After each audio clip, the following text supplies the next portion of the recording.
Hey, it's good to have you here. Episode 43. Where do you want your fire to live in the year of the fire horse? It's early. The kind of morning where the sky looks like a blank page. Not bright yet, not dark anymore. You're holding something warm. Tea, coffee, maybe just your hands tucked into your sleeves, trying to convince your nervous system that it's safe to begin. And somewhere in the background, the year is turning over. Not all at once, more like a slow shift in light. If you're listening to this around the Lunar New Year, February 17, 2026, you might be hearing people talk about the year of the fire horse. It comes by every 60 years. The last time we were in this was in 1966. And ask any Brit, what happened in this year with the World Cup in football? They will tell you they were glory days, for sure. So, we've established the significance for the year of the fire horse, and I want to hold that with respect. Not as a prediction, not as a label you have to live up to.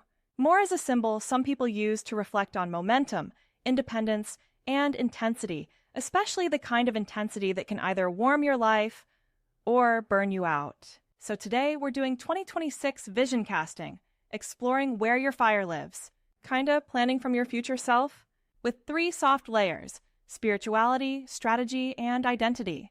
Before you roll your eyes, give it a go for fun. And if the zodiac language doesn't resonate with you, that's okay too.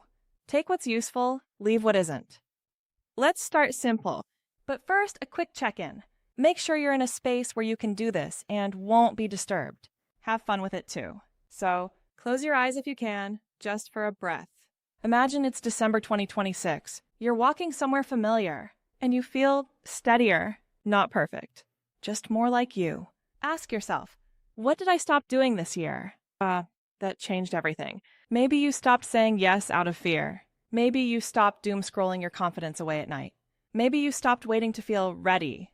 Next, ask, what did I start doing consistently? That made me proud. Not big, not aesthetic, consistent.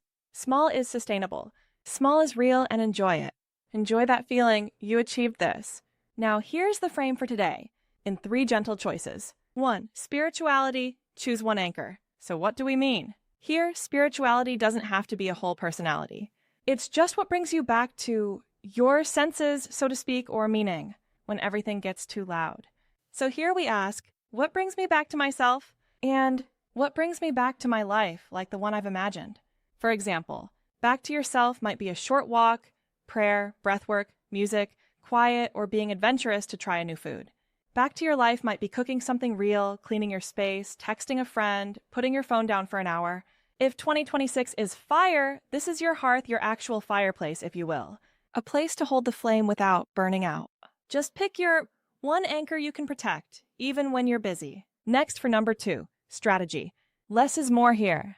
So, if you're in a career pivot, or feeling the weird pressure of Gen Z work, or mid-career like you're supposed to be thriving all of the time, this part matters. To keep it simple, we're choosing 1 focus, 1 skill, 1 relationship. Yes, just 1 focus. Here it's important to think about things like, what lane are you committing to this year? A job search, a creative project, your health, your finances, your portfolio, your peace. Trying new foods to increase your palate. Yep, 1 skill. Like, what skill makes everything easier?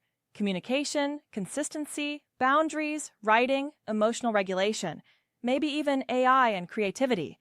Learning tools that support your work without replacing your passion. Or focus on 1 relationship. Like, who keeps you honest and held? A mentor, a therapist, a friend, a community. And if imposter syndrome shows up while you do this, that's not a stop sign. It's okay. That's just your nervous system noticing you're growing. And for number 3, identity. Here we're going to write 1 sentence. This is the heart. You could even pause here and listen to what your heart is telling you. Breathe and listen. Weird as it sounds, it will share something with you. Well done. You got this far, now it's time to bring it all together. Complete this sentence. Write it down or say it in your head. In 2026, I'm becoming the kind of person who ...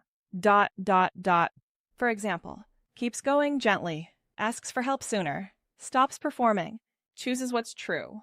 Then add this next sentence to it. In 2026, I don't abandon myself when I'm tired, I'm learning, I'm not the best, my progress is quiet. Then review that and be happy you did it. That's a huge start.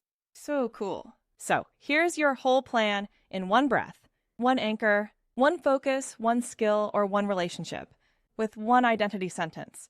And you did that.